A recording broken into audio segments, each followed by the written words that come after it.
إن الحمد لله نحمده ونستعينه ونستغفره ونعوذ بالله من شرور أنفسنا وسيئات أعمالنا من يهده الله فلا مضل له ومن يضلل فلا هادي له وأشهد أن لا إله إلا الله وحده لا شريك له وأشهد أن محمدا عبده ورسوله أما بعد فإن أصدق الحديث كتاب الله تعالى وخير الهدي هدي محمد صلى الله عليه وسلم وشر الأمور محدثاتها وكل محدثة بدعة وكل بدعة ضلالة وكل ضلالة في النار أما بعد. كعادتنا في أول سبت من كل شهر المحاضرة الشهرية في هذا المسجد المبارك إن شاء الله تبارك وتعالى.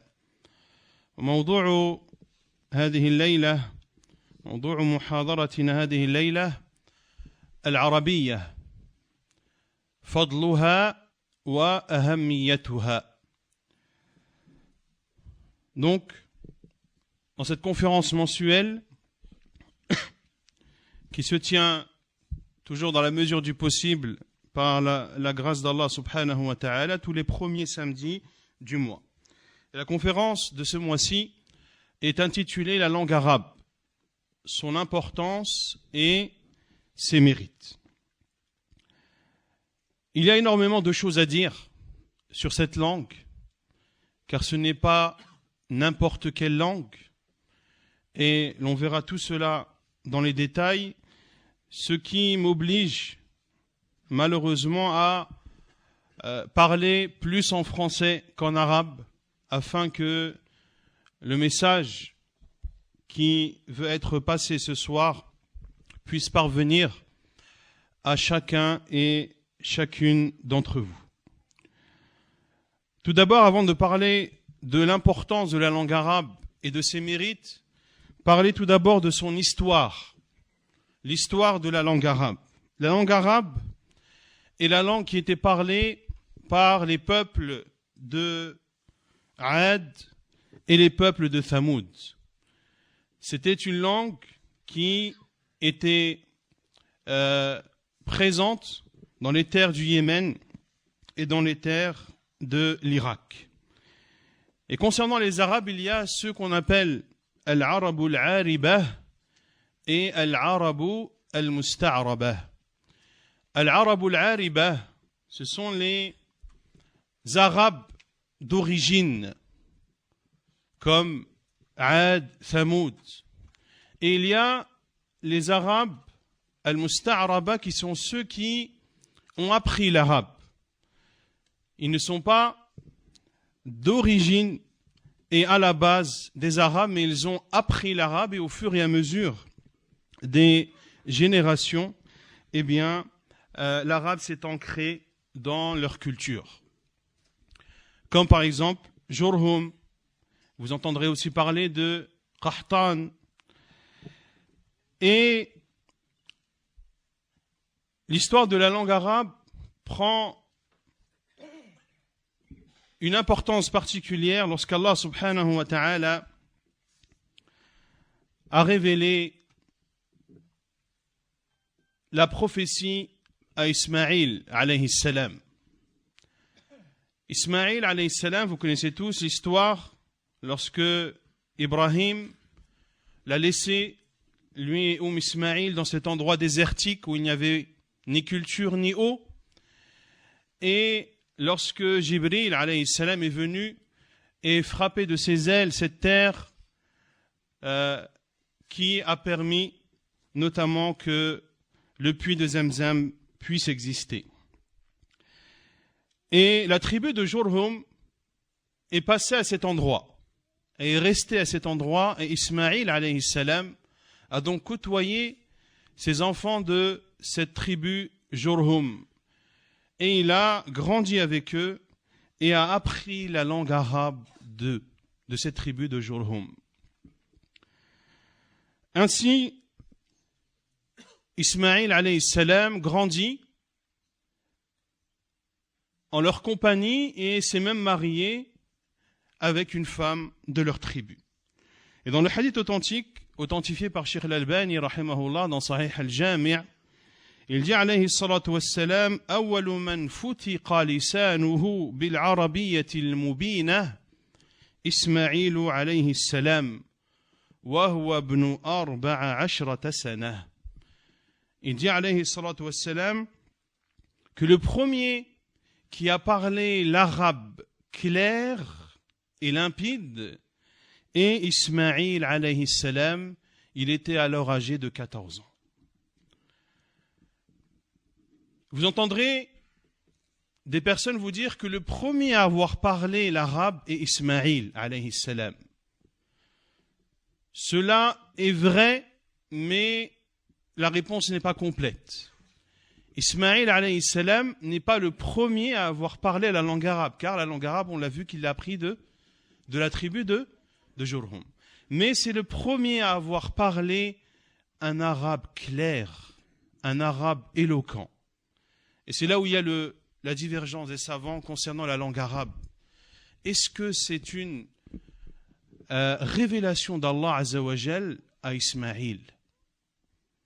Certains savants, un certain nombre de savants considèrent que la langue arabe qu'a parlé Ismaïl alayhi salam, c'est Allah Azza wa Jal qui lui a révélé. Et l'arabe que parlait Ismaïl était meilleur que l'arabe de Jurhum. Pour cela que les savants ont réuni ce hadith et ont spécifié ce hadith du prophète en disant que c'est le premier, effectivement, et c'est ce qui est dit dans le hadith, awwalu man futiqa lisanuhu bil arabiyyatil mubinah. Le premier dont la langue a parlé l'arabe clair. Et Ibrahim alayhi salam parlait quelle langue? As-Syrianiyah, le syriaque. Le syriaque qui est un dérivé de l'arméen.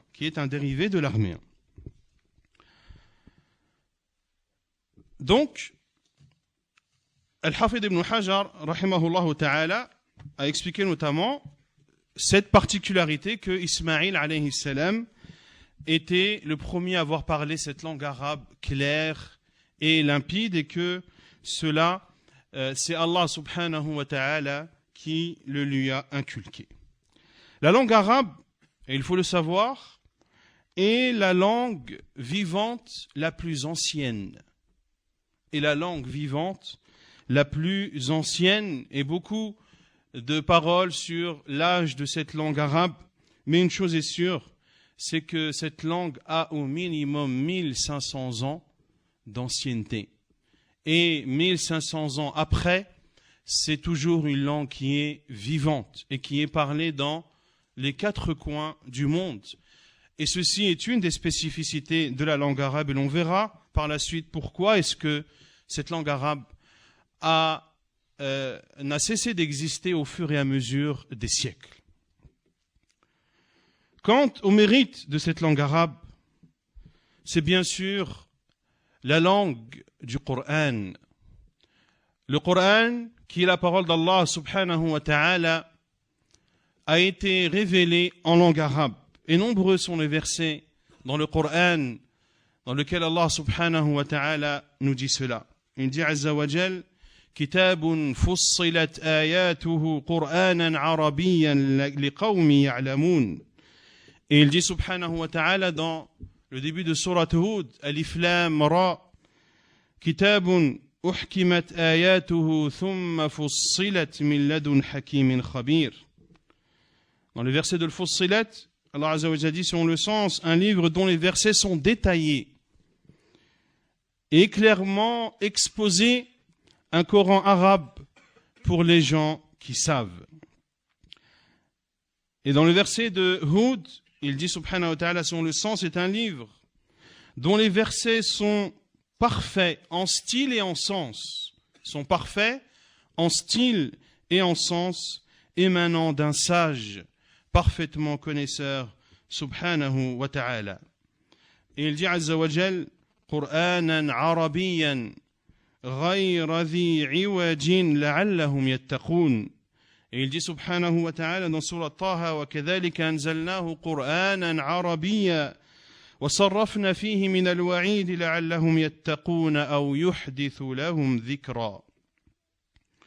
Il dit subhanahu wa ta'ala en Surat Az-Zumar, selon le sens, un Coran en langue arabe dénué de tortuosité afin qu'il soit pieux, afin que les gens trouvent et fassent preuve de piété. Et dans le verset de Surat Taha, le verset 113, il dit subhanahu wa ta'ala, c'est ainsi, selon le sens, c'est ainsi que nous l'avons fait descendre, un Coran en langue arabe, et nous y avons multiplié les menaces afin qu'ils deviennent pieux ou qu'ils les incitent à s'exhorter. Ainsi donc, ce Coran, c'est le plus noble des livres. Et il a été révélé avec la plus noble des langues. Et il a été apporté par le plus noble des émissaires, qui est Jibril alayhi salam. Et ce Coran a été révélé dans la terre la plus noble, qui est, entre autres, la Mecque, la terre sacrée d'Allah subhanahu wa ta'ala.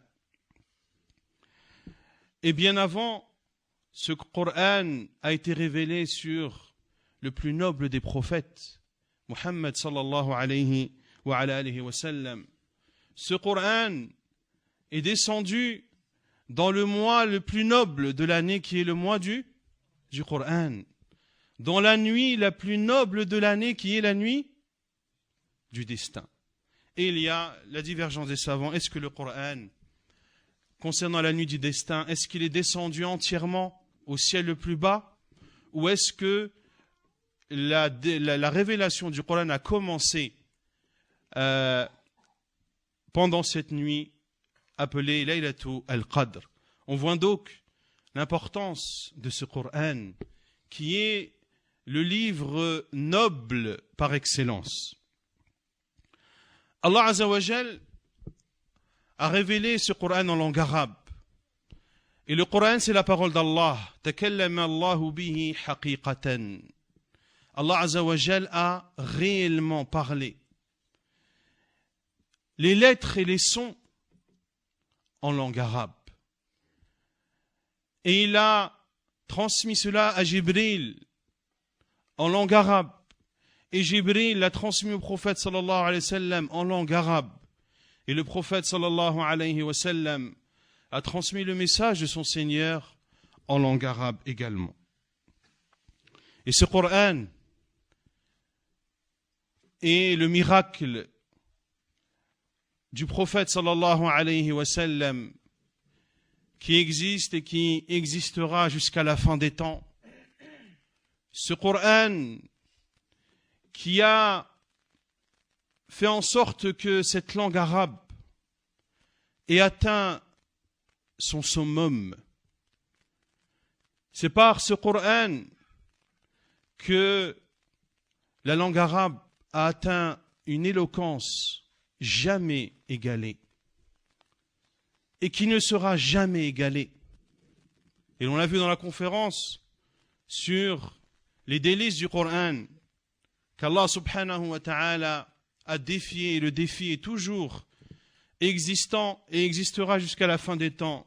Quiconque qui prétend que ce Coran ne provient pas d'Allah alors qu'il apporte un Coran similaire, et s'il ne peut pas alors qu'il apporte 10 sourates, s'il ne peut pas qu'il apporte une sourate, s'il ne peut pas qu'il apporte un seul et unique verset.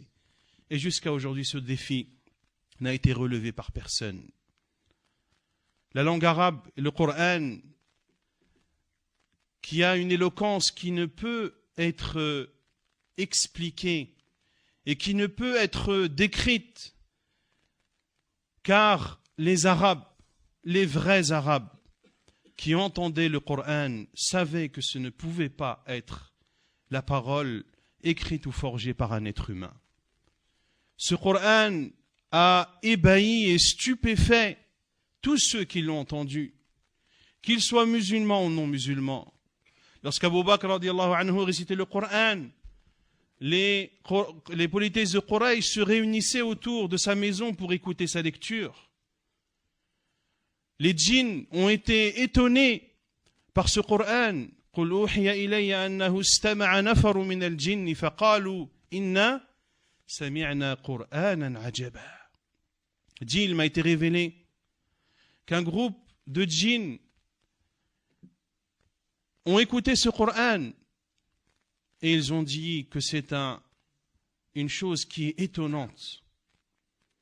Yahdi ila rushd, qui guide qui amène à la voie droite et au bon chemin. Yahdi ila rushd fa amanna bih, nous y avons cru.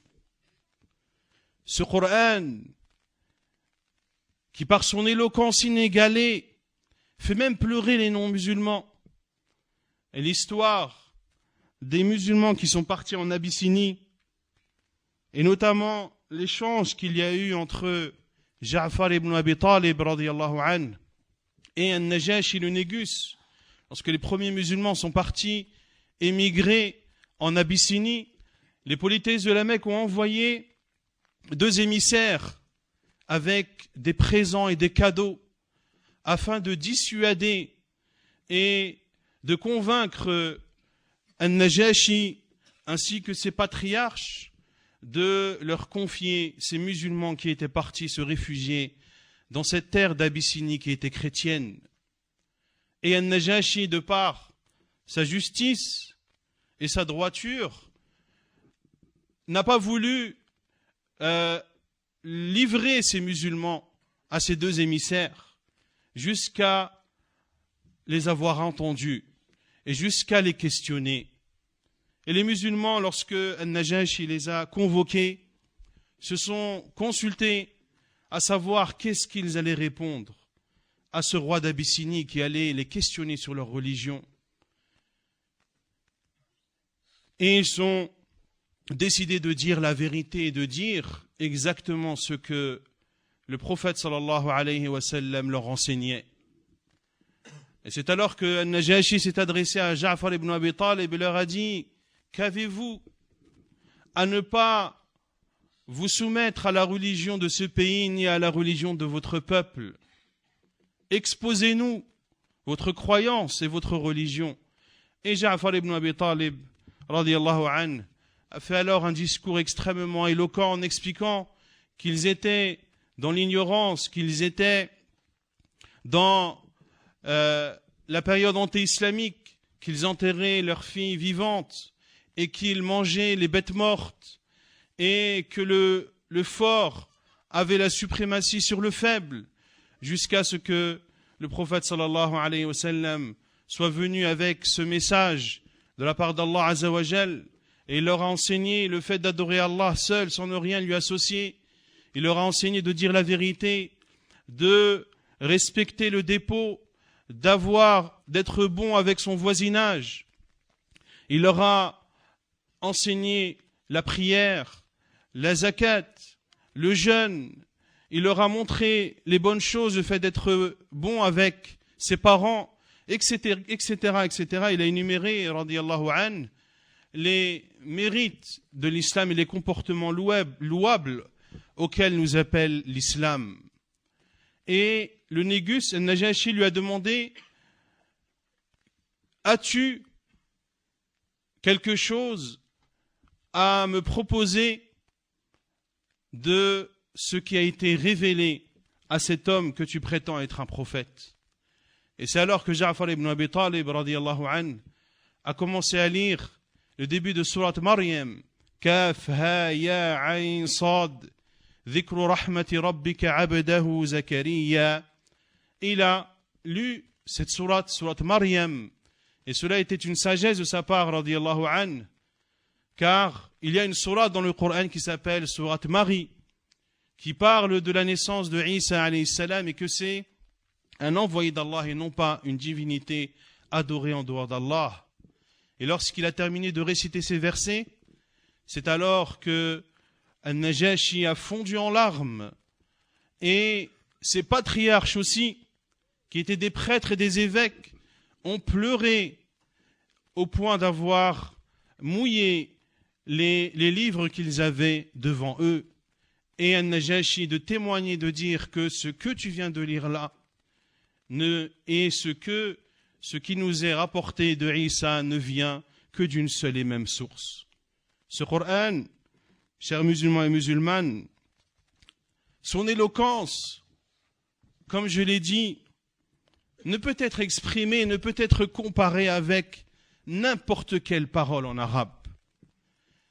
Et les grands savants de l'islam, les grands savants de la langue arabe, qui ont étudié la langue arabe et les poèmes arabes, car les poèmes arabes sont, comment dire, Diwan al-Arabiyya. C'est la source de la langue arabe. Et vous verrez dans les ma'ajim, notamment dans les dictionnaires et autres, qui donnent les définitions des mots, il y a souvent des vers et des poèmes qui sont cités pour prouver que ce mot a telle et telle signification.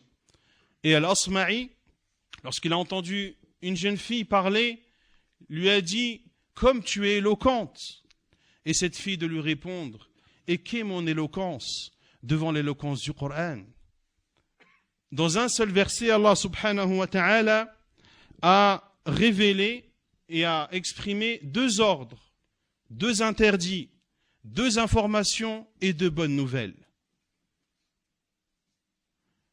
Le verset de Surat Al-Qasas, le verset 7, où Allah Azza wa Jal dit وَأَوْحَيْنَا إِلَى أُمِّ مُوسَى أَنْ أَرْضِعِيهِ فَإِذَا خِفْتِ عَلَيْهِ فَأَلْقِيهِ فِي الْيَمِّ وَلَا تَخَافِي وَلَا تَحْزَنِي إِنَّا رَادُّوهُ إِلَيْكِ وَجَاعِلُوهُ مِنَ الْمُرْسَلِينَ. Dans ce verset, il y a 2 ordres, 2 interdits, 2 informations et 2 bonnes nouvelles. وَأَوْحَيْنَا إِلَى أُمِّ مُوسَى. Nous avons révélé à la mère de Moussa. Ceci est la première information. أَنْ أَرْضِعِيهِ. Allaite-le. Ceci est le premier ordre. فَإِذَا خِفْتِ عَلَيْهِ. Lorsque tu auras peur pour lui. Ceci est la deuxième information. فَأَلْقِيهِ فِي الْيَمِّ. Jette-le alors dans le fleuve. Ceci est le deuxième ordre. وَلَا تَخَافِي وَلَا تَحْزَنِي. N'aie pas peur et ne t'attriste pas. Ceux-là sont les 2 interdits. Inna radduhu ilayk. Nous allons te le rendre, cet enfant que tu vas jeter. Ceci est la première bonne nouvelle. Waja'iluhu min al-mursalin. Et nous allons en faire un prophète. Allahu Akbar. Dans un verset, 2 ordres, 2 interdits, 2 informations et 2 bonnes nouvelles. Comment exprimer et comment vouloir comparer l'éloquence du Coran avec l'éloquence de quelconque autre parole en langue arabe? La langue arabe est appelée aussi l'oratul dad, car c'est la seule langue dans laquelle il y a la lettre dad. La langue arabe est la langue dans laquelle la clarté parfaite existe. La clarté parfaite ne peut exister dans une autre langue que la langue arabe. Pour cela qu'Allah Azza wa Jal, dans de nombreux versets, nous parle du caractère clair de cette langue. Bilisanin arabiyyin mubin, par une langue arabe claire. Et Abu al-Hussein ibn Faris, un savant de la langue arabe, décédé en l'an 395 de l'Hégire, a dit, et parce qu'Allah subhanahu wa ta'ala a précisé que cette langue arabe était une langue claire et manifeste, alors de cela l'on en déduit que l'ensemble des autres langues ne peuvent être aussi claires que cette langue arabe. La langue arabe, c'est l'emblème de l'islam. Cheikh al-Islam ibn Taymiyyah rahimahullah a dit, la langue arabe, c'est l'emblème de l'islam et des musulmans. Et les langues en général sont les plus grands emblèmes des communautés et des peuples, et c'est notamment ce qui les caractérise. Al-Qur'an, c'est le contenant, la langue arabe, c'est le contenant du Qur'an, car le Qur'an est en langue arabe. Et cette langue arabe, c'est également cette langue dans laquelle sont présents les sciences de la religion, les sciences du tafsir, du fiqh, du tawhid et les autres sciences, la science de la sunna du prophète sallallahu alayhi wa ala alihi wa sallam. Cette langue arabe est protégée par Allah subhanahu wa ta'ala. Et il a été dit que si ce n'était le Coran, il n'y aurait pas de langue arabe. Allah azza wa jal se charge lui-même de préserver son livre. Inna nahnu nazzalna adh-dhikra wa inna lahu lahafizun. C'est nous qui avons révélé le rappel et c'est nous qui en sommes les protecteurs. Et le Coran est protégé par Allah subhanahu wa ta'ala. Son sens est protégé. Ses termes sont protégés. Or, les termes du Coran sont des termes en langue arabe. Donc Allah azza wa jal préserve également la langue arabe. Et ceci est une des spécificités de la langue arabe qui n'est accordée à aucune autre langue sur terre. Cette langue arabe est protégée par Allah azza wa jal et c'est également une langue universelle qui est parlée et qui est utilisée à grande échelle ou à moindre échelle dans tous les pays du monde.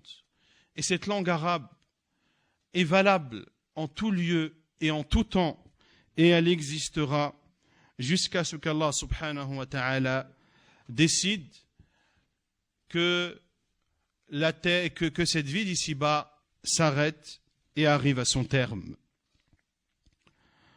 Concernant la langue arabe, vous entendrez des personnes vous dire que c'est la langue des gens du paradis. Vous l'avez déjà entendu ou pas?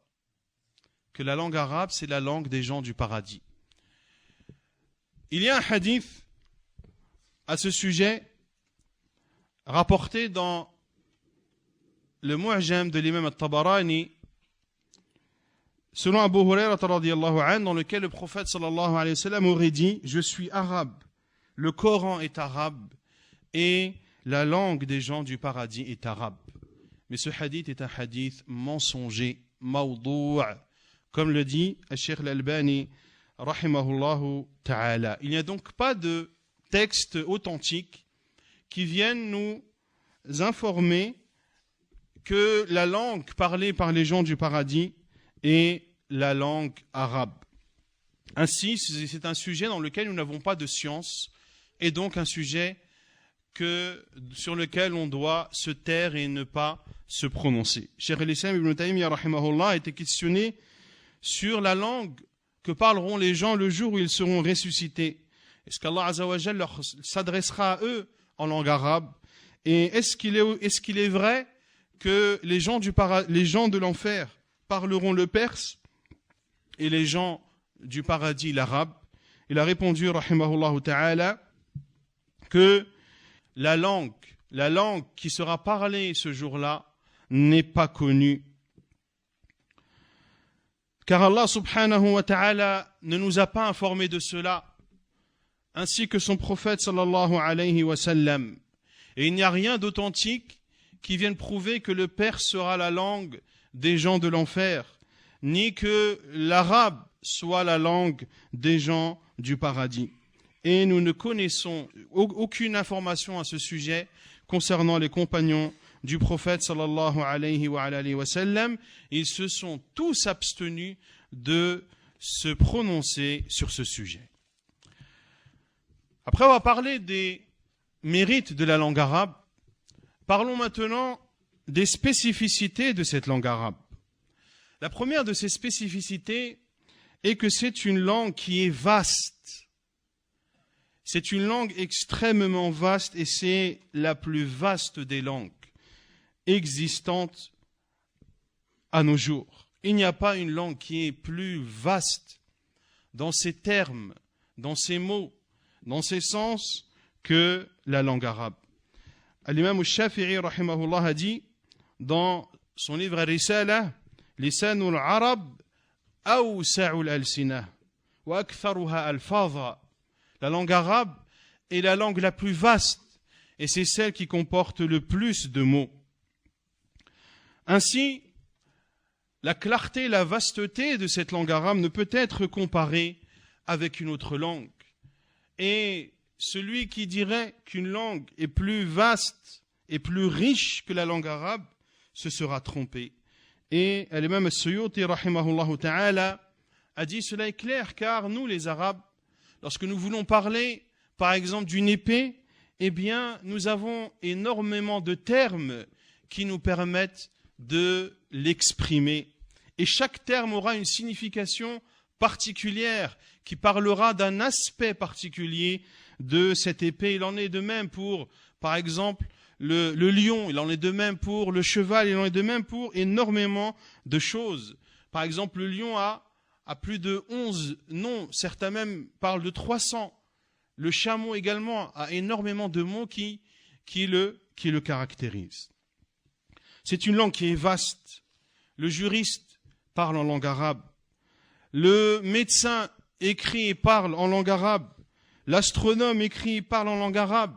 Le mathématicien écrit et parle en langue arabe. Qui a inventé l'algèbre, par exemple, si ce n'est les Arabes, qui vient du mot al-jabr. Également, le physicien parlera, écrira en langue arabe, et ainsi de suite. Toutes les sciences, eh bien, trouvent leur aisance à s'exprimer et à se développer en utilisant la langue arabe. Cette langue arabe, parmi ses particularités, al-ijaz, la concision. Que ce soit dans ses lettres ou que ce soit dans ses termes, c'est une langue qui est concise. Par exemple, l'utilisation de la shadda, qui nous permet une lettre de la prononcer 2 fois, mais en l'écrivant une seule fois. Shaddada, c'est pour montrer at-tikrar. Et ceci n'est pas présent dans les autres langues, notamment la langue française, par exemple. Lorsque je dis frapper, j'écris frapper avec 2 P. Lorsque je dis recommander, j'écris recommander avec 2 M. Donc du coup, le mot s'allonge. Or, l'utilisation, et ceci est un exemple donné uniquement de la shadda, permet d'avoir une langue qui est concise, d'avoir une langue qui est caractérisée par sa brièveté. Également, la brièveté et la concision dans ces mots. Le duel n'est présent quasiment que dans la langue arabe. Lorsque je dis par exemple al-babu, la porte, je veux dire 2 portes. Je dis al-babani. Je rajoute un alif et un noun, et cela me donne la signification de 2 portes. Quand je veux dire 2 portes en langue française, par exemple, je vais dire les 2 portes. Je vais utiliser le nombre 2, je vais utiliser le nombre porte, et je vais ajouter à porte un S pour montrer que c'est un pluriel, car en langue française, il n'y a pas de duel. Par exemple, les pronoms. Les pronoms, je dis par exemple kitabuhu, son livre. Je vais dire par exemple manaziluhum, leur maison. En arabe, j'ai le mot kitab, je veux dire son livre. Je rajoute un ha, kitabuhu. Et cela est compris que c'est son livre. En langue française, je dois rajouter le pronom son. Et ainsi de suite. Al-binal il-majhoul, par exemple. Lorsque je dis kutiba, le verbe kataba, écrire, je dis kutiba. Cela signifie qu'il a été écrit. Kataba, il a écrit. Kutiba, il a été écrit. En français, il faut que j'écrive il a été écrit. Regardez le nombre de mots utilisés, alors qu'en arabe, il y a juste les harakat qui changent. Kataba, kutiba. Le mot reste de 3 lettres. C'est les voyelles qui changent, et cela fait changer le sens également. En langue arabe, les mots sont constitués pour la plupart de 3 lettres, puis de 4 lettres, puis de 5 lettres. Et cela nous montre également la concision et la brièveté de cette langue qui est riche en termes et en sens et qui est à la fois concise. Par exemple, je vais dire maktabah. Il y a combien de lettres? Mim, kaf, ta, ba, ta. 5 lettres. En français, c'est bibliothèque. Comptez le nombre de lettres. Je vais dire par exemple jaddun. Il y a combien de lettres? 2. En français? Le grand-père. Comptez le nombre de lettres. Et ainsi de suite, cette langue, concernant les mots, vous trouverez rarement, si ce n'est pas de mots qui dépassent cette lettre. Et les verbes, vous n'en trouverez pas, ou rarement, qui dépassent les 6 lettres. Quant aux autres langues, vous trouverez par exemple en langue française des mots qui peuvent avoir 15, voire 16 lettres par exemple. Si je vous dis ramid en arabe, ramid, il y a combien de lettres? Rin, alif, mim, dad, 4 lettres. En français, cela signifie incompréhensible. Regardez le nombre de lettres qu'il y a, alors que le sens est le même. Et nul doute qu'une langue qui est concise, c'est une langue qui est plus facile à parler, plus facile à comprendre, une langue qui est plus aimée, et c'est une langue qui te fait gagner du temps. Et comme on le dit souvent, et trop souvent même, le temps c'est de l'argent. C'est donc aussi des économies que tu fais.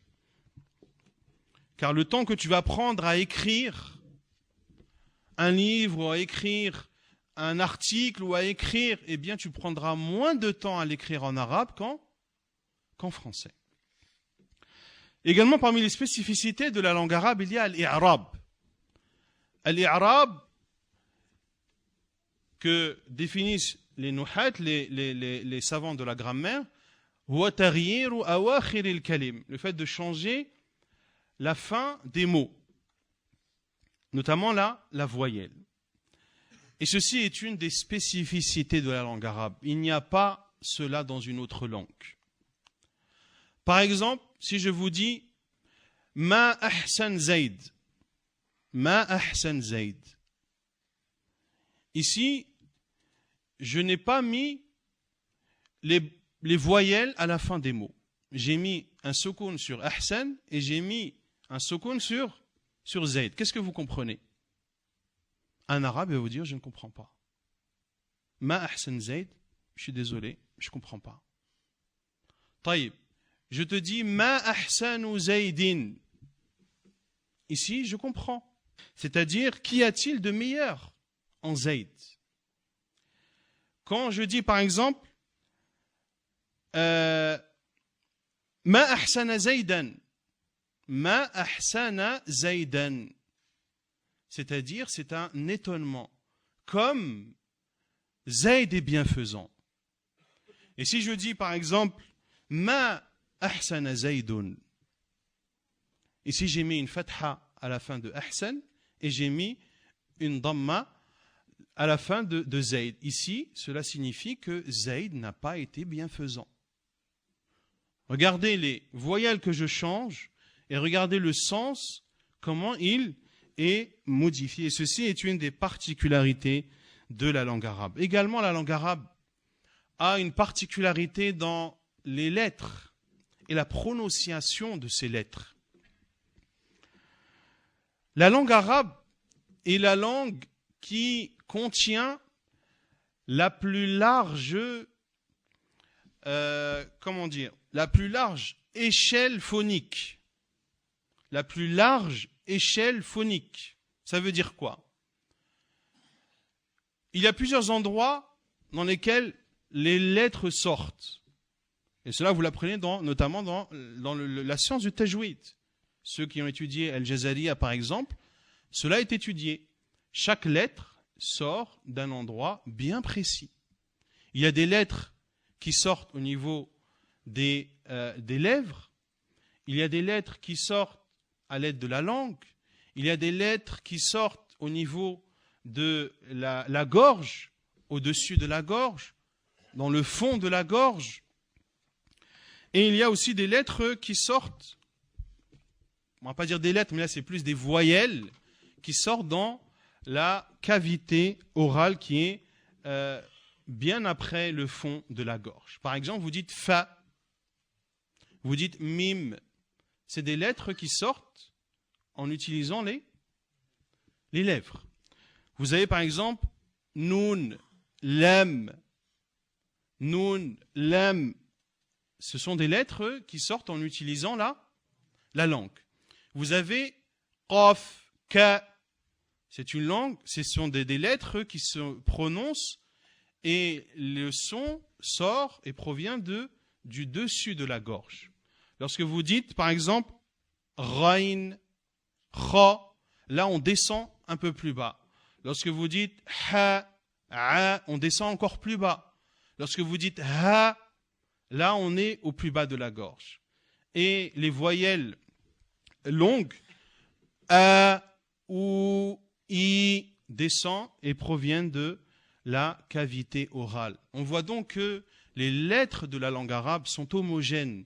Elles ne sont pas focalisées sur les lèvres, ou sur la langue, ou sur le palais, ou sur le fond de la gorge, ou sur le dessus de la gorge, etc. Mais ce sont des lettres qui sont dispersées et qui ont une large échelle phonique. Il y a le runna aussi, qui sort de la cavité nasale. Et vous allez trouver des lettres qui sont plus nombreuses dans d'autres langues, mais vous verrez que ces lettres sortent et sont focalisées soit au niveau de la cavité nasale, soit au niveau des lèvres, comme c'est le cas notamment de la langue française. Quant à l'importance de cette langue arabe, comme je l'ai dit, c'est la seule langue qui est vivante, et ceci depuis au moins 1500 ans. Toutes les autres langues ont disparu ou ont considérablement été affaiblies.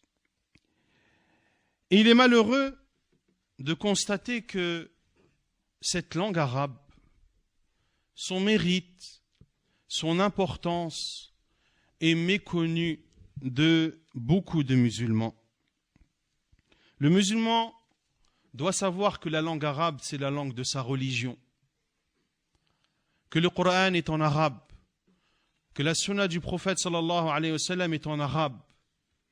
Donc tu te dois d'aimer cette langue arabe, tu te dois de l'apprendre et tu te dois de la mettre en pratique et de contribuer à faire en sorte que cette langue continue à exister, continue à vivre et continue à être partagée.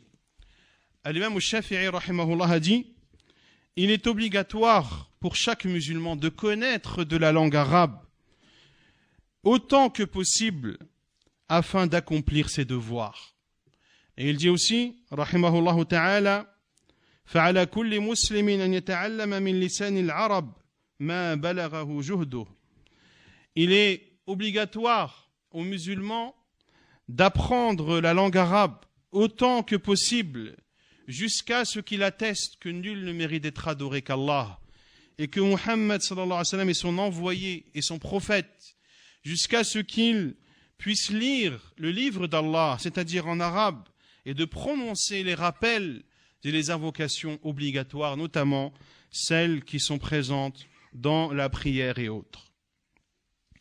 Et Cheikh al-Islam ibn Taymiyyah rahimahullah ta'ala a dit: lorsqu'Allah Azza wa Jal a révélé son livre en langue arabe et que son prophète sallallahu alayhi wa sallam a transmis son livre en langue arabe, et que la sagesse est en langue arabe, et que ceux qui nous ont précédés, notamment nos pieux prédécesseurs, parlaient en langue arabe, il n'y a d'autres voies et d'autres issues pour comprendre la religion que en comprenant et en apprenant la langue arabe.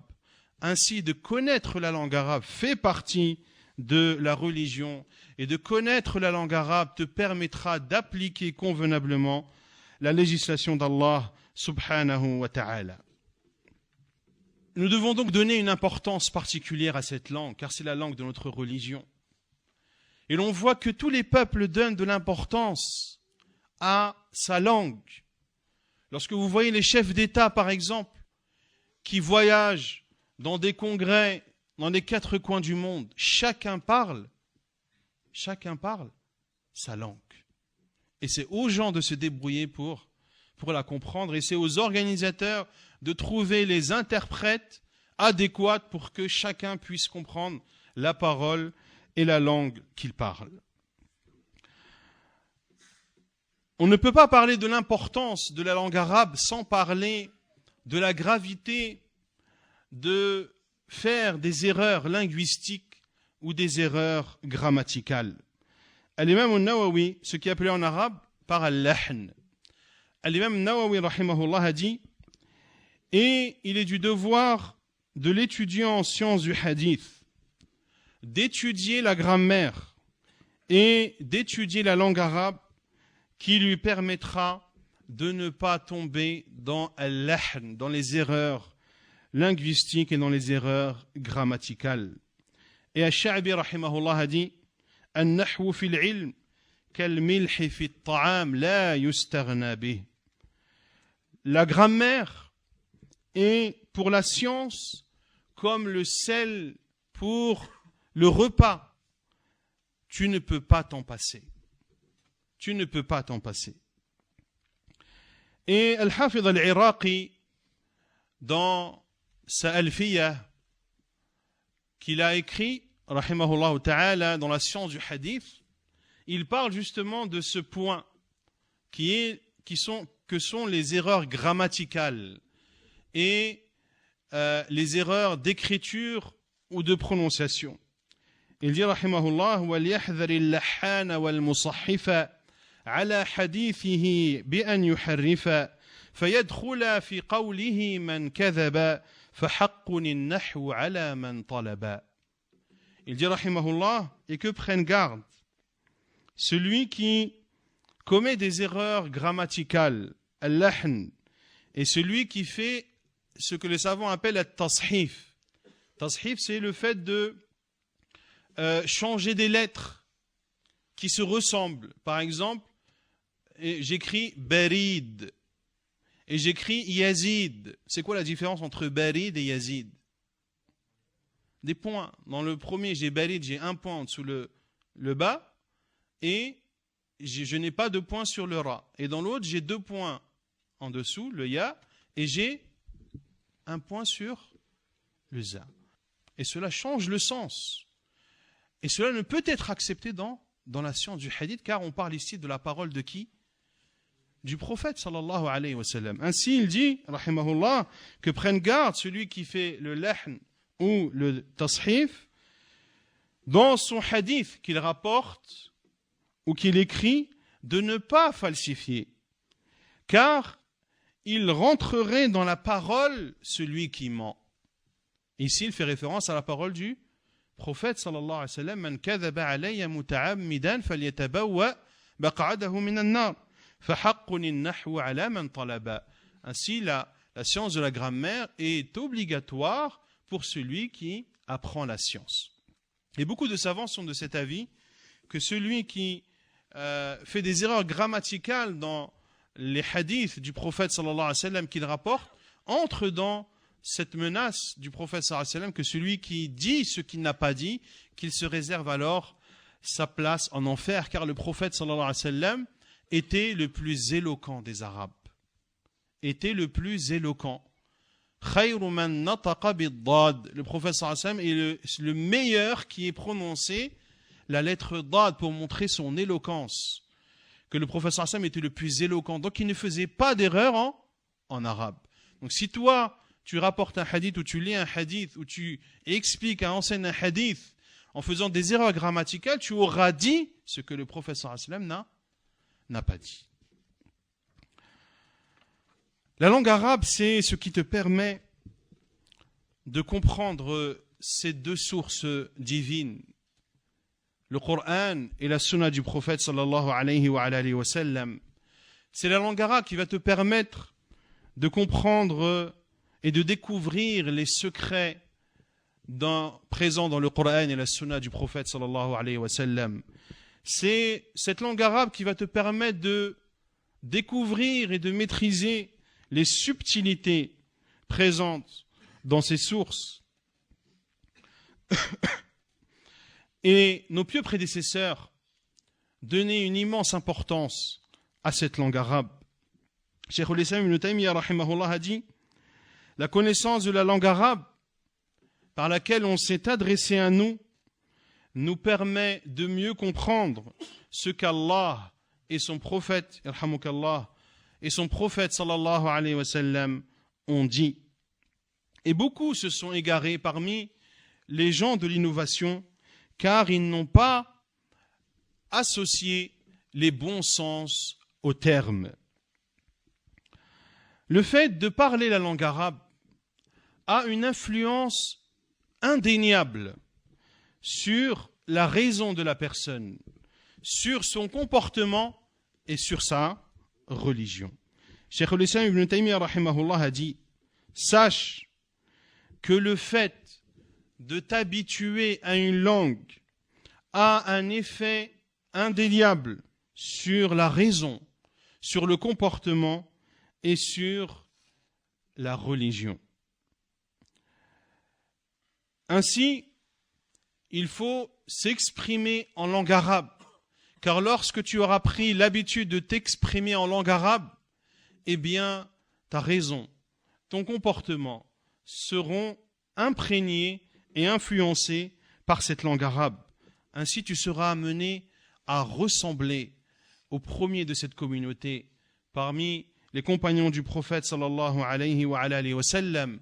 Et nul doute que de ressembler au prophète sallallahu alayhi wa sallam et à ses compagnons ne pourra qu'élever ta raison, ne pourra qu'améliorer ton comportement et ne pourra que parfaire ton application de ta religion.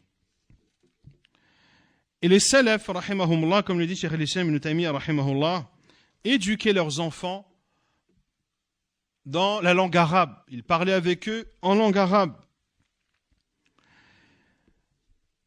Et c'est ce qui nous permet de garantir la bonne compréhension du Coran et de la Sunna. Le fait d'apprendre la religion, le fait d'apprendre la langue arabe, comme je l'ai dit, revient à apprendre et à préserver la religion. Omar ibn Khattab radiyallahu anhu a dit: ta'allamu al-arabiyyah fa innaha min dinikum. Apprenez la langue arabe car elle fait partie de votre religion. Et Cheikh al-Islam ibn Taymiyyah rahimahullah ta'ala a dit que la langue arabe fait partie de la religion et le fait de la connaître et de l'apprendre fait partie des obligations, car le Coran et la Sunna, car la compréhension du Coran et de la Sunna sont obligatoires. Or, on ne peut les comprendre qu'en comprenant la langue arabe. Et une obligation qui ne peut être atteinte et accomplie qu'en faisant une chose, alors cette chose est obligatoire. Et l'obligation, comme l'a explicité l'imam Shafi'i rahimahullah ta'ala, que la langue arabe, l'apprentissage de la langue arabe sera pour toi soit obligatoire, soit recommandé. Obligatoire si tu ne connais pas des obligations qui doivent obligatoirement être dites en langue arabe. Comme par exemple réciter Al-Fatiha. C'est une obligation. Tu n'as pas le choix que de réciter Surat Al-Fatiha en langue arabe. Et si tu ne récites pas Al-Fatiha, ta prière n'est pas valide, n'est pas valable. Il y a des rappels qui sont obligatoires, et ainsi de suite. Si tu ne connais pas cette sourate, en l'occurrence, et les rappels obligatoires, alors c'est pour toi une obligation d'apprendre de la langue arabe, ce qui va te permettre d'arriver et de mettre en application cette obligation. Et plus tu apprendras l'arabe, et plus cela sera bénéfique pour toi. Le sujet est long, Al-Haqiqa, il y a énormément de choses à dire. La langue arabe te permet de comprendre le Coran et les exemples sont nombreux. L'apprentissage de la langue arabe te permet de comprendre la sunna du prophète sallallahu alayhi wa ala alihi wa sallam. Mais également, parmi une des importances de la langue arabe, c'est que la langue arabe permet de réunir et d'unifier les musulmans. Car les musulmans présents dans les 4 coins du monde, leurs langues sont différentes. Et s'ils se rencontrent, ils ne se comprendraient pas les uns les autres, si ce n'est à travers des gestes. Et ça, on le voit pendant le pèlerinage, quand on est face à des pèlerins qui sont d'une nationalité dont on ne connaît pas la langue. Eh bien, c'est une communication qui se résume à des signes. Or, si chacun apprend la langue arabe, quel que soit l'endroit dans lequel il se trouve, quelle que soit sa langue maternelle qui n'est pas la langue arabe, eh bien, cela permet d'unifier les musulmans et de pouvoir communiquer entre eux et de pouvoir se soutenir les uns les autres. Et l'imam al-Shafi'i, rahimahullah, a une belle parole à ce sujet lorsqu'il dit, rahimahullah ta'ala, que à partir du moment où les langues des gens sont différentes et que les uns ne peuvent pas comprendre la langue des autres, alors il y a obligatoirement une langue qui doit être suivie par les autres langues.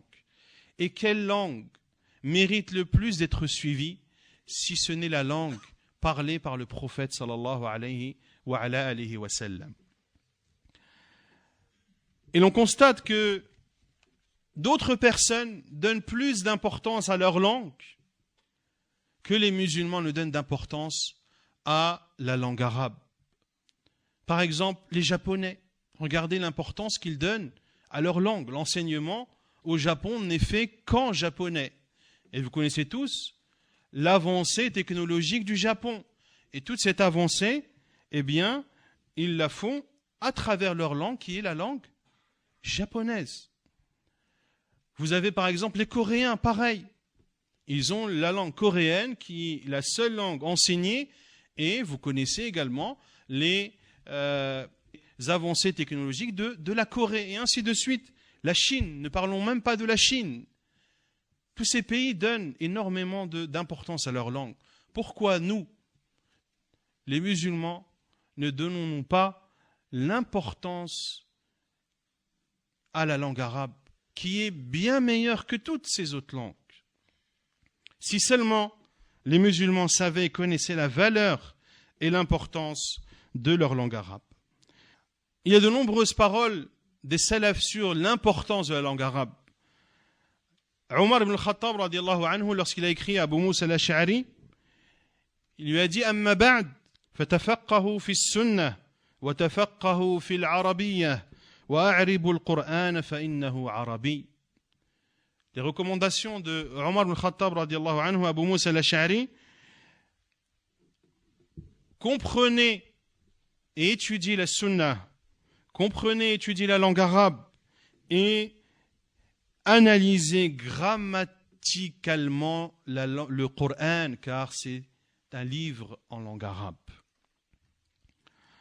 Et il dit aussi, radiyallahu ta'ala an, ta'allamu al-arabiyya fa innaha min dinikum wa ta'allamu al-fara'id fa innaha min dinikum. Apprenez la langue arabe, car elle fait partie de votre religion, et apprenez l'héritage, car il fait partie de votre religion. L'imam Shafi'i, rahimahullah, détestait que celui qui connaît sa langue arabe parle une autre langue que celle-ci.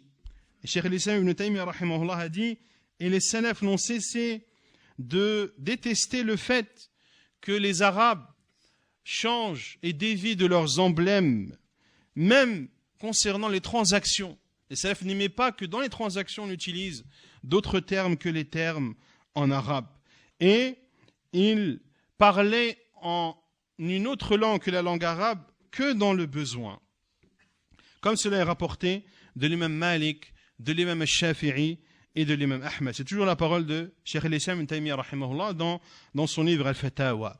Et il dit, rahimahullah, au point même que l'imam Malik a dit, celui qui parle dans notre mosquée par une langue autre que la langue arabe, il en sera expulsé. Et nombreuses sont les paroles des salaf al-haqiqa sur le fait de parler la langue arabe et de ne pas s'habituer à parler une autre langue pour préserver cet emblème de l'islam, pour préserver cette langue du Coran. Et les musulmans, les premiers musulmans qui ont habité dans la région du Cham, dans la région de l'Égypte, et à l'époque, ces habitants parlaient le romain concernant le Cham et l'Égypte. Et ils ont habité également en Irak et dans Khurasan, dans la Perse. Et leur langue était le perse également. Et les premiers musulmans ont également habité dans le Maghreb de façon générale. Et leur langue était le berbère. Et parce que ces premiers musulmans donnaient de l'importance à la langue arabe et qu'ils la pratiquaient, eh bien tous ces pays sont devenus des pays arabes, alors qu'à l'origine, ils ne l'étaient pas. C'est la ferveur, c'est l'importance, c'est la persévérance de ces premiers musulmans, rahimahumullahu ta'ala wa radiyallahu ta'ala anhum, qui a fait en sorte que la langue d'un pays change dans sa totalité. Et les paroles des salafs sur al-lahn également sont nombreuses. Par exemple, Abu Ayyub as-Sikhtiyani, rahimahullah, lorsqu'il faisait une erreur grammaticale, il disait astaghfirullah. Il disait astaghfirullah. Et Al-Asma'i a dit, ce que je redoute le plus pour l'étudiant en sciences, c'est de ne pas connaître la grammaire arabe et d'entrer dans le hadith du prophète sallallahu alayhi wa sallam, man kadhaba alayya muta'ammidan falyatabawa maq'adahu min an-nar. Et il a rapporté de beaucoup de compagnons, parmi eux Ali, parmi eux Abdullah ibn Abbas, parmi eux Abdullah ibn Umar, qu'ils frappaient leurs enfants lorsqu'ils faisaient des erreurs de grammaire ou des erreurs linguistiques. Parlons maintenant du complot et des défis, des attaques, des menaces qui sont dirigées à l'encontre de cette langue arabe. Cette langue arabe, comme vous avez entendu, a une place particulière. C'est la langue de la religion musulmane. Et les ennemis de l'islam ont combattu cette langue de plusieurs façons, en la dénigrant, en faisant baisser de son importance et surtout en la combattant. Ils ont combattu la langue arabe. Il n'y a pas une langue qui a été combattue comme la langue arabe, en utilisant divers moyens et en étant toujours aussi motivés à mettre un terme à cette langue.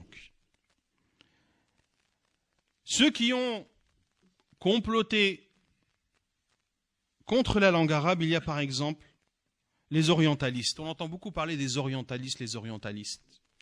Les orientalistes, ce sont des occidentaux qui ont appris la langue arabe et qui se sont intéressés à la langue arabe, et leurs nationalités sont diverses et variées.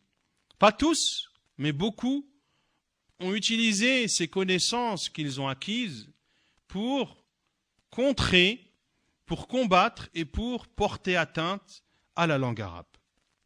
Il y a également ceux qui ont été influencés par l'Occident. Et leur but est de mettre un terme à cette langue arabe, et donc de mettre un terme à l'unité des musulmans. Et en mettant un terme à la langue arabe, eh bien, ils couperont un lien extrêmement important entre les musulmans et leur religion. Vous connaissez tous ce qui s'est passé en Turquie, avec notamment les agissements de Kemal Atatürk, qui a combattu tout d'abord la langue arabe. Il a combattu la religion musulmane de façon générale, mais particulièrement la langue arabe, qui ne devait plus être parlée, qui ne devait plus être écrite, qui ne devait plus être enseignée, au point même, wal'iyadhu billah, d'avoir changé l'adhan et d'avoir imposé que l'adhan se fasse en langue turque et non en langue arabe. Et vous pouvez l'entendre, il est enregistré, il est facilement trouvable sur Internet, où vous entendez l'adhan en turc. Et ce n'est que dans la fin des années 50 que Adnan Menderes, le premier ministre turc, qui a pris le pouvoir après la mort d'Atatürk notamment, qui a remis et qui a exigé que l'adhan soit remis et qu'il soit proclamé en langue arabe. Et beaucoup racontent que les musulmans, lorsqu'ils ont entendu l'adhan en langue arabe, se sont prosternés en reconnaissance et en remerciement à Allah subhanahu wa ta'ala. Donc on voit bien que lorsque l'on veut porter atteinte aux musulmans, eh bien, un des moyens, c'est le fait de combattre la langue arabe. Atatürk, par exemple, a ordonné que la langue turque ne s'écrive plus en utilisant l'alphabet arabe. Car la langue turque, auparavant, elle s'écrivait avec les lettres arabes, comme on écrit le perse en langue avec les lettres arabes, comme on écrit par exemple l'ourdou, la langue du Pakistan, une des langues du Pakistan, en utilisant les lettres arabes. Eh bien, non, il a ordonné que ces lettres soient des lettres latines. Et c'est le cas jusqu'à nos jours, malheureusement. Également, l'on constate cette guerre et ce complot contre la langue arabe qui était manifeste notamment lors des différentes colonisations. Les colonisateurs, lorsqu'ils ont constaté que la langue arabe réunissait entre les musulmans et qu'un musulman pouvait voyager du Maghreb jusqu'au fin fond de la péninsule arabique, il n'avait aucun problème à s'exprimer avec les différents peuples qu'il traversait dans son voyage. Ils ont tout d'abord scindé et séparé les pays musulmans, puis ils ont déclaré la guerre à la langue arabe. Et lorsque je parle de la langue arabe, c'est la langue arabe, al-Fusha, la langue arabe du Coran. Et ils ont petit à petit imposé leur langue à eux comme une langue qui doit être enseignée dans ce pays qu'ils ont colonisé. Et les colonisateurs sont nombreux. L'Angleterre, par exemple, qui a colonisé l'Égypte, entre autres. Et cela ne s'est pas restreint à l'Égypte uniquement. Il y a aussi le Chem, toute la région de la Palestine, de la Jordanie, de la Syrie. Il y a tout le Maghreb, dans sa totalité, l'Afrique également, au point que, par exemple, l'anglais était imposé en Égypte, il était imposé au Soudan, il était imposé en Irak, car ces pays étaient colonisés par l'Angleterre. Le français, par exemple, était imposé en Syrie, en Tunisie, en Algérie, au Maroc, au point que ces deux langues, l'anglais et le français notamment, eh bien, se sont imposées chacun dans le pays qu'il a colonisé. Et bien sûr, il profitait de cela pour brûler les livres religieux en arabe. Et notamment, on a parlé de cela brièvement dans la biographie de Al-Allama Ahmad Al-Ansari, rahimahullah, qui était au Mali et qui racontait les répressions du colonisateur français au Mali qui entourait les mosquées pour empêcher les gens d'y entrer et qui notamment brûlait des livres de science afin de couper les musulmans de ces pays avec ce lien extrêmement important qu'il est lié à leur religion, à savoir la langue arabe. Et bien sûr, ce complot contre la langue arabe, ils utilisent beaucoup de procédés. Parmi ces procédés, il y a le fait de changer l'alphabet utilisé par ces langues. On voit par exemple en Indonésie et dans l'archipel maltais, ou l'archipel malais, pardon, la Malaisie, le Brunei, les Philippines et autres, c'était des personnes qui ne sont pas arabes, mais qui utilisaient l'alphabet arabe pour écrire leur langue. Et tout cela a été changé, notamment par les colonisateurs. Et cela est d'autant plus flagrant, hamakallah, dans les pays d'Afrique. Il y a des langues qu'on ne connaît pas, qu'on n'a peut-être jamais entendu parler, mais qui s'écrivaient en utilisant l'alphabet arabe. Si je vous dis par exemple l'Aoussa, qui parle l'Aoussa ici? Qui parle l'Aoussa?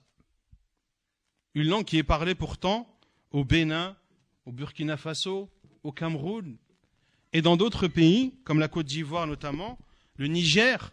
C'est une langue qui s'écrit en utilisant les lettres de l'alphabet arabe. Par exemple, le mandingue.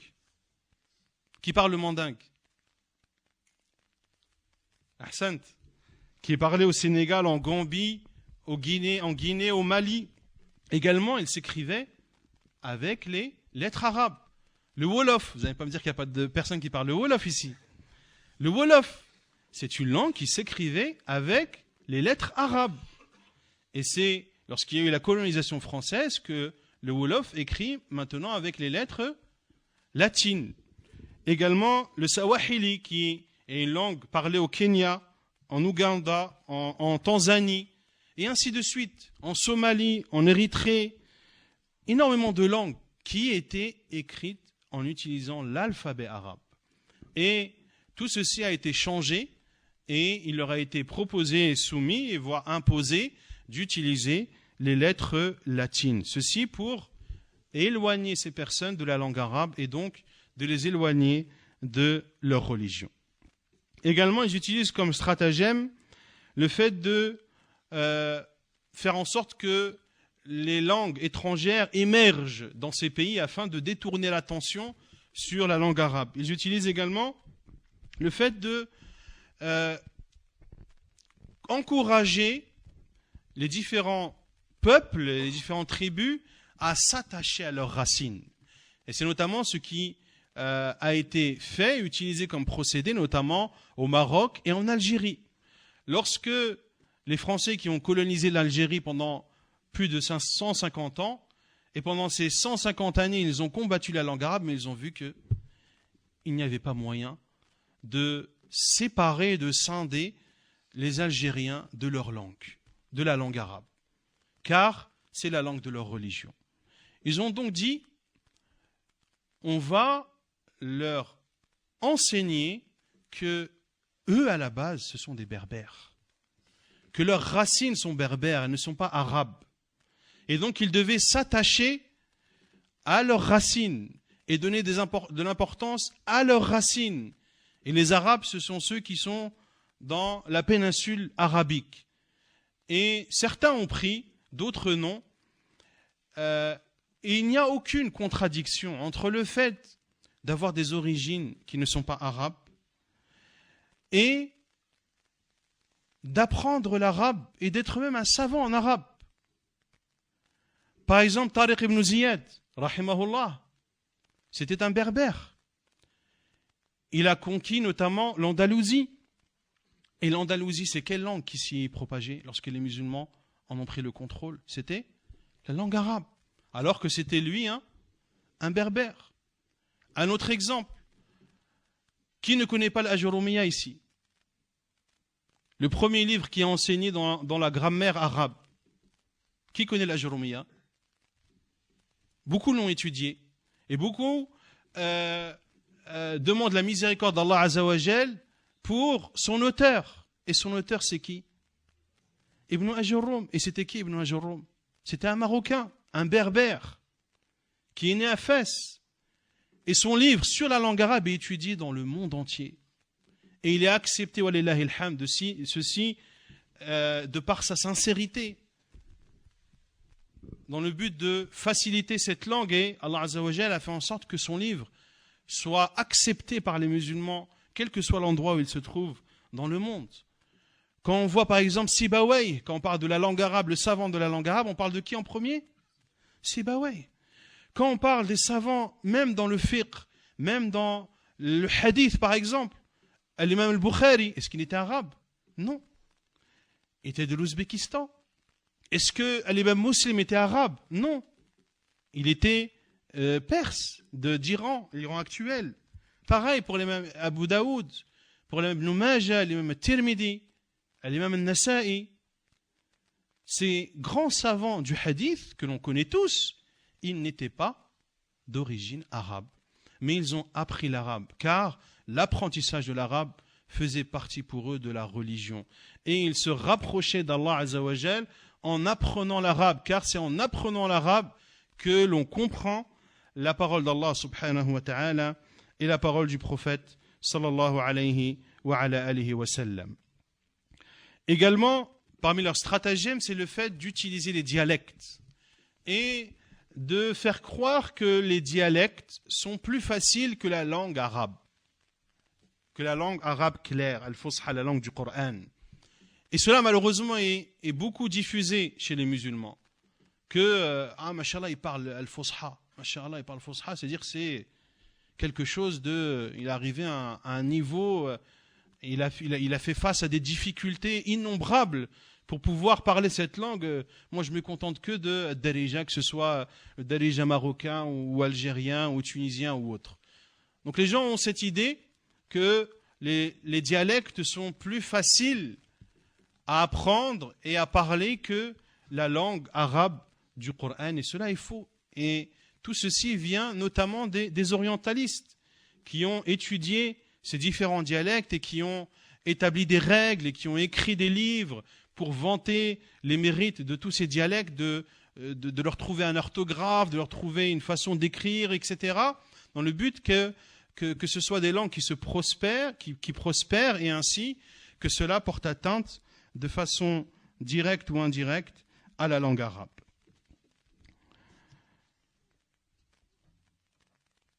D'autres ont utilisé le stratagème de s'en prendre à al-i'rab, ce qu'on a dit al-i'rab tout à l'heure, la fin des mots.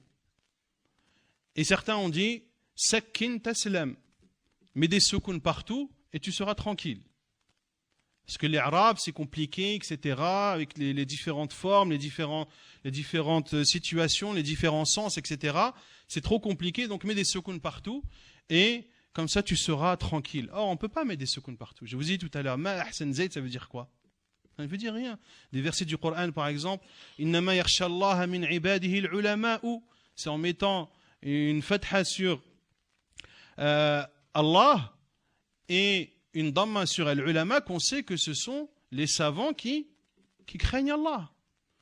Wa yadi btala Ibrahim rabbuhu, lorsque le Seigneur d'Ibrahim a éprouvé Ibrahim. C'est en mettant la damma sur rabbuhu et la fatha sur Ibrahim que l'on sait que c'est Allah qui a éprouvé Ibrahim et ainsi de suite. L'importance de l'Arab n'est pas à démontrer. Puis ils ont utilisé d'autres stratagèmes comme le fait de ajouter des mots dans la langue arabe dans le but de la déformer, des mots étrangers à la langue arabe dans le but de la déformer. Ils ont aussi essayé de moderniser la langue arabe dans le but de la faire rapprocher des différents dialectes. Et ils ont aussi utilisé des mensonges et des faux prétextes en disant par exemple que la langue arabe n'est pas une langue assez riche, que nous sommes dans l'époque où l'on a lancé la conquête de l'espace. On est dans l'époque de la technologie, dans l'époque de l'internet, dans l'époque et que la langue arabe n'a pas la richesse nécessaire et n'a pas les termes nécessaires pour pouvoir absorber et pour pouvoir évoluer dans ces nouveaux défis, dans ces nouvelles technologies. Tout ceci n'est que mensonge et ce ne sont que des paroles vides, car on a vu que toutes les sciences confondues, eh bien, les savants arabes utilisent la langue arabe pour prospérer et pour évoluer dans ces sciences. Et ils disent aussi également que c'est une langue qui est extrêmement difficile. Que c'est une langue qui est extrêmement difficile.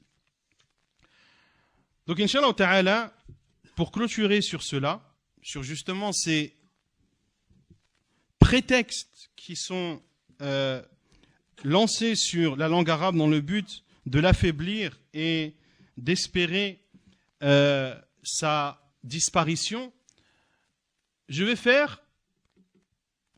vous prouver que la langue arabe est riche, qu'elle est plus riche que les autres langues, et je vais vous prouver que la langue arabe est plus facile que les autres langues. Et je vais la comparer avec la langue que l'on parle tous, qui est la langue française.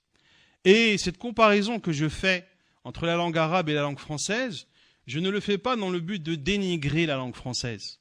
Ce n'est pas le but de dénigrer la langue française. Chaque langue a une importance, et comme je l'ai dit, c'est ce qui caractérise des peuples. Donc le fait de critiquer une langue ou de la dénigrer n'est pas convenable. Mais cela ne nous empêche pas de exprimer et de prouver que la langue arabe est meilleure que les autres langues, et notamment la langue française. La langue française n'a pas tous les termes pour pouvoir exprimer tous les sens. Par exemple, en arabe on dit basama ou abtasama, qui veut dire sourire. Quand on regarde le mot sourire en français, ça veut dire quoi? Si on le traduit en arabe, ça fait quoi? Tahta ad-dahik. Tahta ad-dahik. Sourire, ça veut dire sourire. En dessous du rire. Donc en fait, c'est pas un rire, mais c'est un sourire. Donc il n'y a pas de mot français indépendant qui vient exprimer le mot sourire. Par exemple, un autre exemple. Shi'ar, ça veut dire quoi shi'ar en arabe? Sous-vêtement. Sous-vêtement, un t-shirt, un caleçon. C'est un sous-vêtement. Je le mets sous mes vêtements. Donc c'est sous les vêtements. Il est où le mot en langue française? Indépendant, quand je l'utilise, ça veut dire les sous-vêtements. En arabe, c'est ash-shi'ar. Et on voit ça dans des choses que les gens utilisent énormément, tous les jours. Un exemple.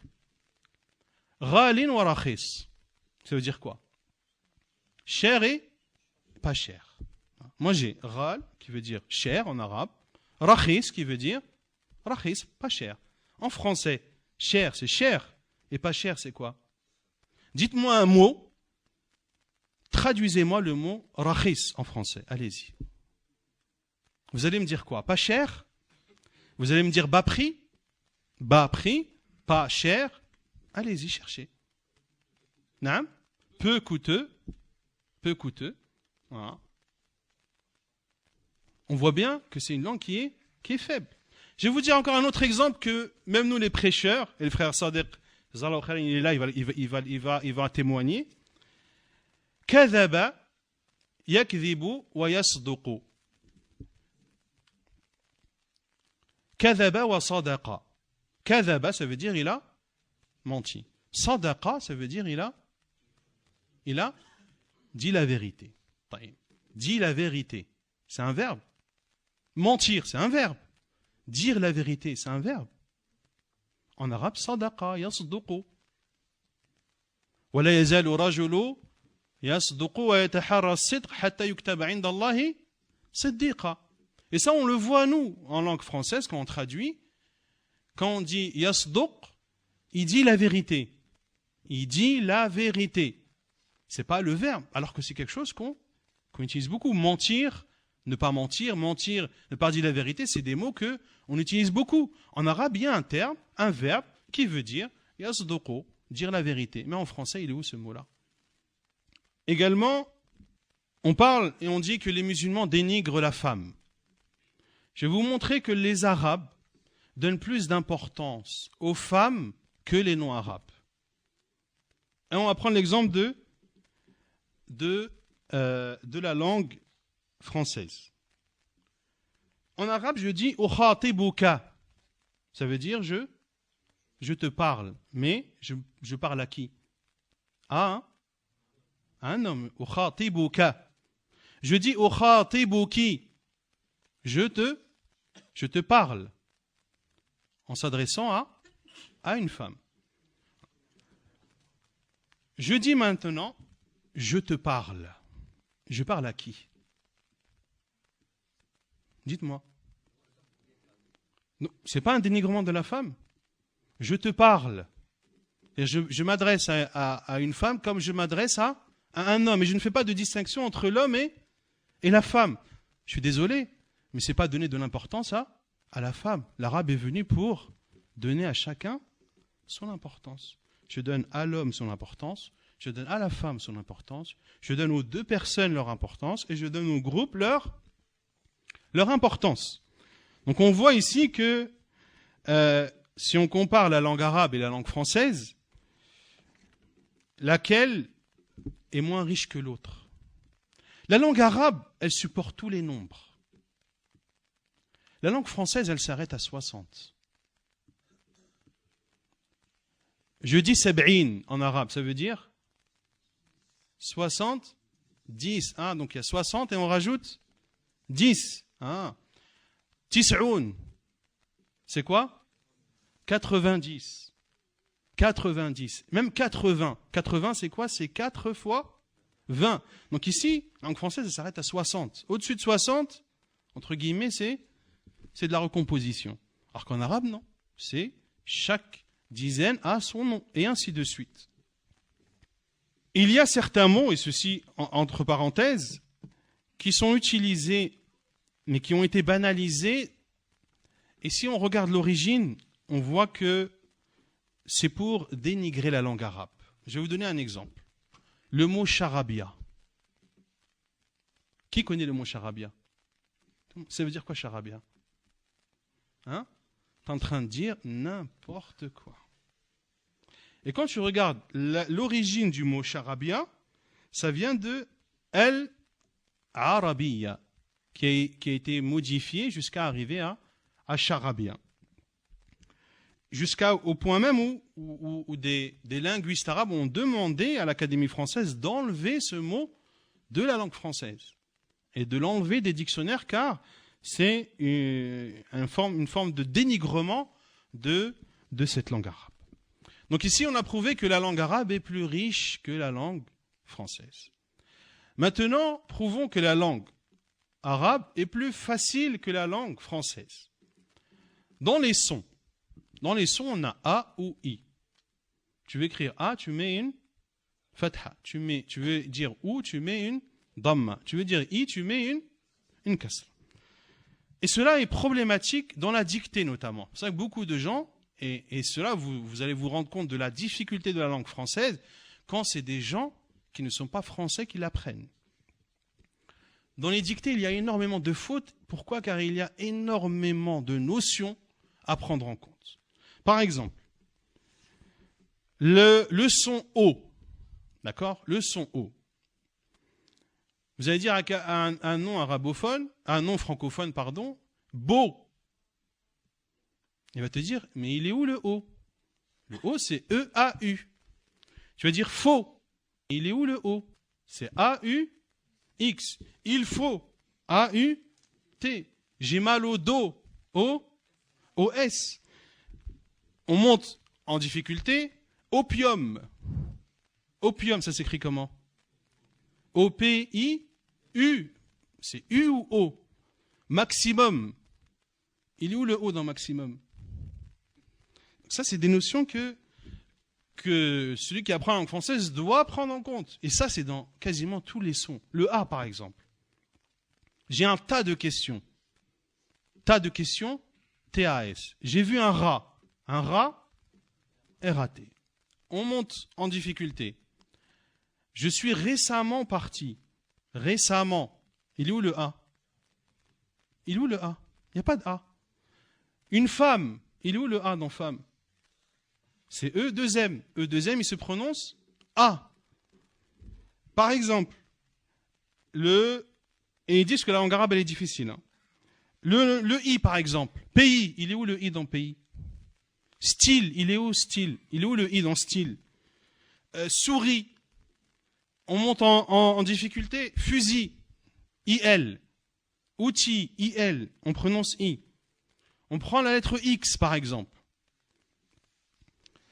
Combien d'élèves y a-t-il en classe? Il y a 6 élèves. Il est où le X? Il est où le Z? Le Z, c'est le X. Le X, je le prononce Z. Xénophobe. Il est où le X? C'est pas X, c'est X. On monte encore en difficulté. Il y a 6 cahiers sur la table. Il est où le X?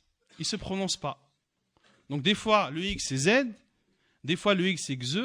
Des fois, le X, c'est X. Et des fois, le X, c'est rien du tout. La lettre C. Cerise. Il est où le C? Quand on rajoute un H à C, ça devient chemise. Ça devient chaise. Mais attention, le CH, il peut aussi être K. Chronomètre.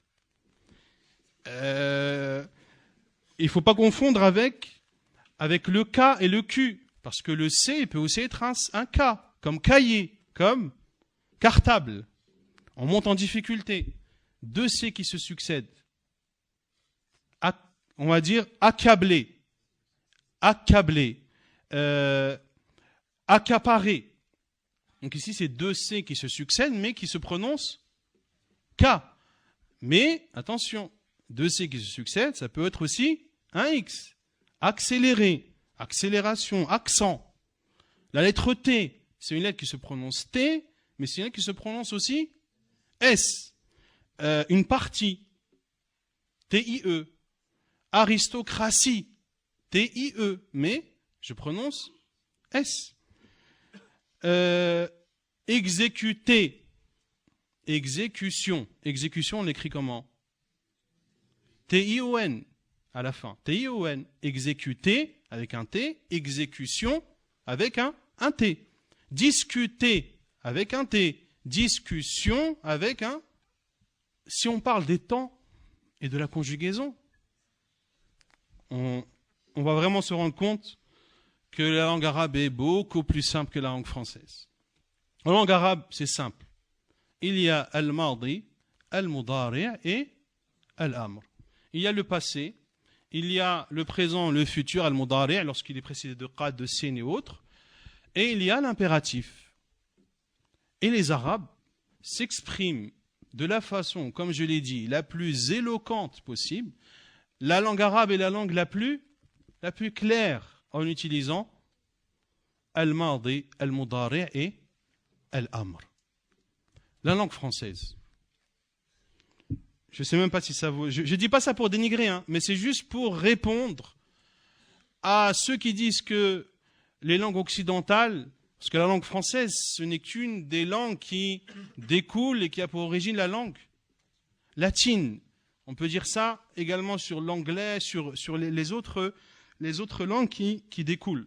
En français, il y a le présent, l'imparfait, le futur simple, le passé composé, le plus que parfait, le futur antérieur, le passé antérieur, le subjonctif présent, le subjonctif imparfait, le subjonctif passé, le subjonctif plus que parfait, l'impératif présent, l'impératif passé. Il y a le gérondif, qu'il ne faut pas confondre avec le participe présent. Il y a le conditionnel passé. Le conditionnel passé, première forme. Le conditionnel passé, deuxième forme. Et ainsi de suite. Des temps, je défierai quiconque ici de me donner les détails de chacun.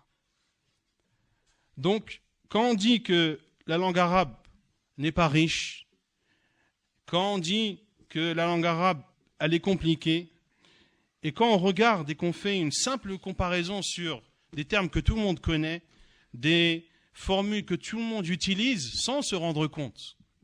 Sans se rendre compte de la difficulté, car nous, on éprouve des difficultés, que ce soit dans la conjugaison, quand on entend les gens parler en français, ils font des erreurs.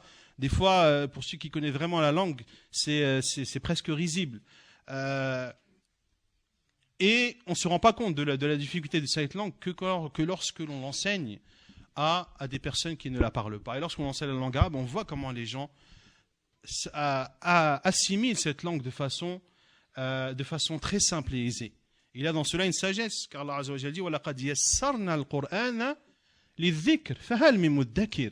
Nous avons facilité ce Coran pour le rappel. Y a-t-il des personnes pour se rappeler?